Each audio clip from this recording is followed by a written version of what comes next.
시청자 여러분 안녕하십니까? VOA 뉴스투데이 시작합니다. 미국과 한국이 북한에 점증하는 군사 위협에 대비한 새로운 작전 계획을 마련할 것으로 전해졌습니다. 미국 내 한반도 군사 전문가들은 핵무기를 탑재할 수 있는 북한의 미사일 역량 진전을 주된 배경으로 꼽으면서 미국과 한국의 이 같은 방침은 전시작전 통제권 전환 작업을 진행 중인 시점에 시작된다는 점에서 주목해야 한다는 지적도 나왔습니다. 첫 소식 이조은 기자가 보도합니다. 한국을 방문한 로이드 오스틴 미국 국방장관과 동행 중인 국방부의 고위 관계자는 한국 도착 전 전용기 내에서 미국과 한국이 북한에 대한 새로운 작전 계획을 수립하기 위한 전략 계획 방침을 이번 주 발표할 것이라고 밝혔습니다.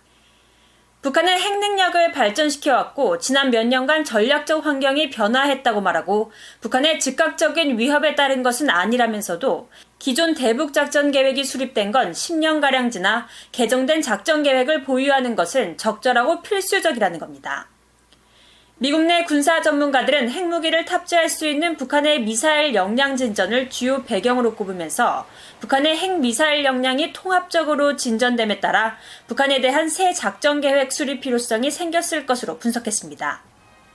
It's not just the missiles, it's the fact that the missiles now have nuclear weapons. So the last plan guidance was issued in 2010. At that stage, North Korea probably couldn't have delivered a nuclear weapon to a target.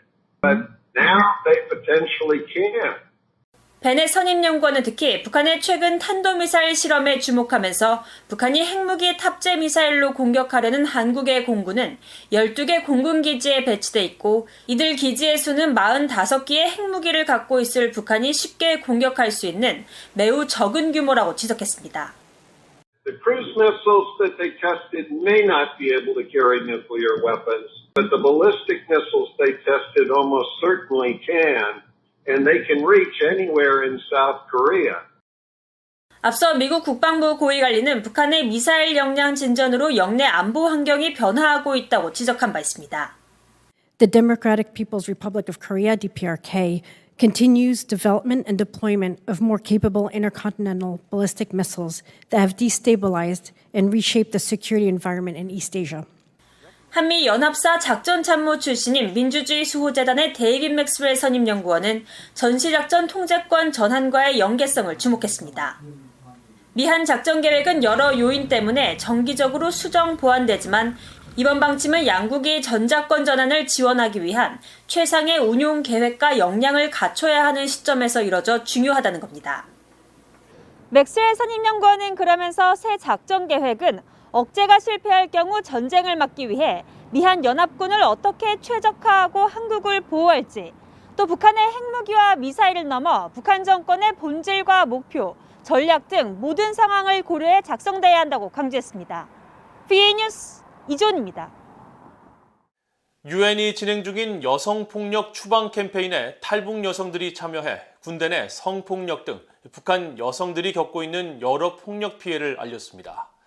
북한 지도부는 앞서 여성에 대한 폭력을 종식하는 조치를 취하라는 유엔 등 국제사회의 권고를 지지한다고 밝혔지만 실질적인 이행이 없다는 비판이 계속 나오고 있습니다. 김영권 기자가 취재했습니다. 워싱턴의 민간단체인 북한인권위원회가 최근 공개한 동영상입니다. 유엔이 지난주에 시작한 젠더 기반 폭력 추방을 위한 16일의 캠페인을 맞아 미국에 사는 북한 여군 출신 탈북 여성 제니퍼 씨가 북한 여군들이 겪는 성폭력 등 열악한 실태를 증언한 겁니다. The most serious human rights violations against female North Korean soldiers are sexual assault crimes. Based on my experience, I think almost 70% of female soldiers are victims of sexual assault or sexual harassment. And I'm also a victim of sexual assault.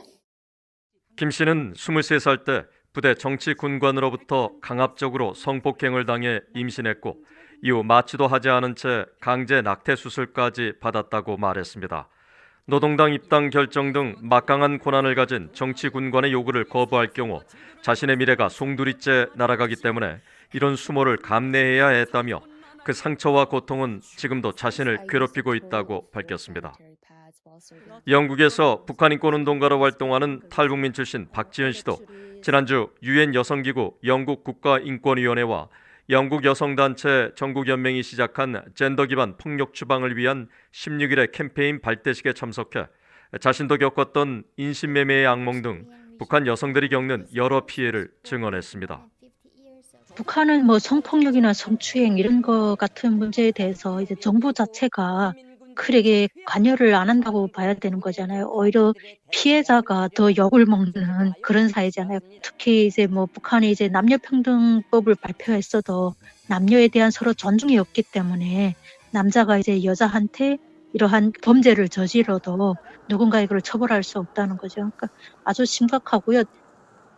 박지은 씨는 그러면서 북한 남성들이 남아프리카 공화국을 민주화로 이끈 넬슨 만델라 전 대통령의 부인이자 인권운동의 대모로 알려진 위니 마디키잘라 만델라 여사의 말을 기억하길 바란다면서 한국 정부와 국제사회가 성인지 감수성과 성폭력 등 모든 형태의 폭력에 대해 인권의식이 없는 북한 주민들에게 교육적 차원의 외부 정보를 적극 보내야 한다고 강조했습니다.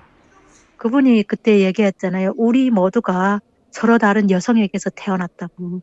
그래서 남성들도 이제 여성의 몸에서 태어난 모든 생명이잖아요. 그래서 여성을 다치게 하게 되면 사실은 저희 미래를 다치게 하는 것이기 때문에 저희가 여성을 다치게 하는 모든 문제에 대해서는 정말 강력하게 대응을 해야 된다고 생각합니다. 국제인권단체들은 북한의 형법은 상관의 위력에 의한 성폭력에 대해 2년 이하의 징역이나 엄중한 경우 5년 이하에 처하도록 돼 있지만 관리들의 부패와 위력, 가부장적 문화 때문에 제대로 이행되지 않는 게 큰 문제라고 지적했습니다. 뒤에 뉴스 김영권입니다. 미국 국민 10명 가운데 7명 이상은 북한을 적국으로 생각하는 한편 중국을 미국의 최대 위협국으로 인식하고 있다는 여론조사 결과가 나왔습니다. 로널드 레이건 대통령 재단이 미국 시민 2,523명을 대상으로 지난 10월 25일에서 11월 7일 사이에 진행해 1일 공개한 여론조사에 따르면 12개 나라에 대한 호불호를 묻는 항목에서 북한을 적국으로 꼽은 응답은 78%로 가장 높았고 이어 중국과 러시아가 각각 65%로 나타났습니다. 또 어느 나라를 미국의 최대 위협으로 생각하느냐는 질문에는 응답자의 52%가 중국을 지목했고 14%는 러시아를, 12%는 북한을 꼽았습니다. 또 미국이 군사 역량을 집중해야 할 지역으로 37%가 중국, 일본, 한국 등 동아시아를 꼽았고 이어 17%는 이란, 시리아 등 중동 지역을, 9%는 인도와 파키스탄, 아프가니스탄 등 남아시아 지역을 지목했습니다. 미국은 한국 전쟁에서 실종된 미군의 신원 확인에서 최대한의 성과를 내기 위해 여전히 노력하고 있으며 현재까지 북한에서 실종된 미군 516명의 신원을 확인했다고 밝혔습니다. 미국 국방부 전쟁포로 실종자 확인국 DPAA에서 한국전 참전용사 신원 확인 프로젝트를 이끌고 있는 베로니카 키스 박사는 30일 관련 VOA의 질문에 이같이 답하고 특히 2018년 싱가포르 정상회담 합의에 따라 북한이 송환한 55개 상자에서는 현재까지 79명의 신원이 확인됐다고 설명했습니다. 키스 박사는 이어 북한은 2019년 이후 지난 3년 동안 DPAA 측의 소통 시도에 모두 응답하지 않고 있다면서 하지만 DPAA는 기회가 온다면 지금이라도 북한에서 활동을 재개하기 위한 준비가 돼 있다고 강조했습니다.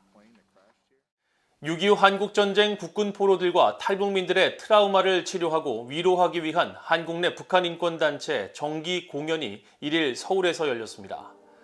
한국 내 북한 인권단체인 사단법인 물망초가 운영하는 물망초 합창단은 이날 한국 서울 영산 아트홀에서 북한 이탈 주민과 후원자들을 초청해 탈북민 여성들로 구성된 합창단의 정기 공연을 펼쳤습니다. 이날 공연에서는 압록강 2,000리를 비롯해 모두 11곡이 공연됐으며 신종 코로나 바이러스 감염증으로 인한 어려운 여건에도 관객 200여 명이 참석했습니다. 30여 명의 탈북민 출신 단원들로 구성된 물망초 합창단은 탈북 과정에서 생긴 정신적 상처를 치유하기 위해 지난 2015년 창단했으며 북한 내 열악한 인권 현실과 종교 자유 박해 실태를 알리는 다양한 활동과 공연을 지속적으로 펼쳐왔습니다. 이상으로 VOA 뉴스투데이를 모두 마칩니다. 시청해주신 여러분 고맙습니다.